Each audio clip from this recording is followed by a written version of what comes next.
Обнародована нами информация о запланированном на 14 декабря Киевом блицкриге на Мариупольское направление застала противника врасплох. По нашей информации, украинское командование было вынуждено перенести наступление на более поздний срок. Силам психологической операции Вооруженных сил Украины поставлена задача любой ценой создать благоприятный информационный фон и не допустить повторного провала операции.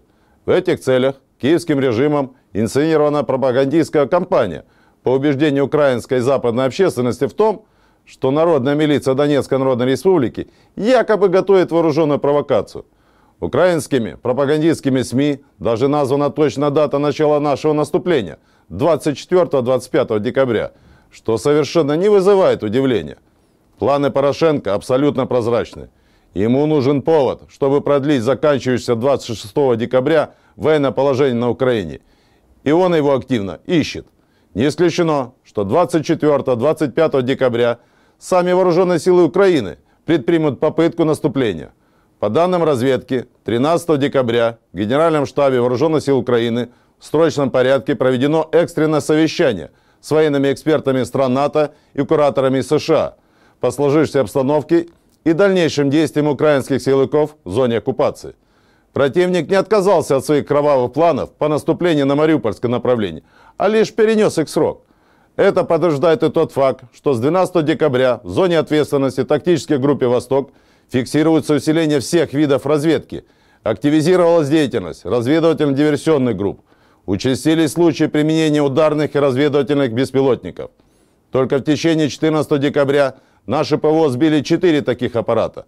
В то же время наша разведка отмечается концентрация сил и средств противника на Горловском направлении в районе Светлодарской дуги. Здесь находится 72-я механизированная, 58-я мотопехотная, 1-я танковая и 81-я аэромобильные бригады. Помимо имеющейся там группировки артиллерии, в этот район дополнительно переброшены 2 реактивных дивизиона большой мощности «Ураган», 15-го артполка и 27-й артиллерийской бригады. Дивизион 300 мм реактивных систем залпового огня «Смерч» 40-й бригады. В ближайшее время для усиления группировки ожидается прибытие 30-й и 93-й механизированных бригад.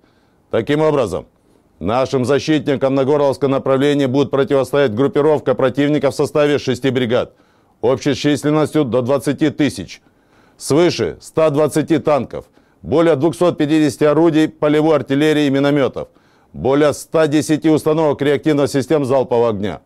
Мы не исключаем, что в преддверии наступления, при поддержке Запада, Киев проведет очередную провокацию с ее широким освещением в национальных и европейских СМИ.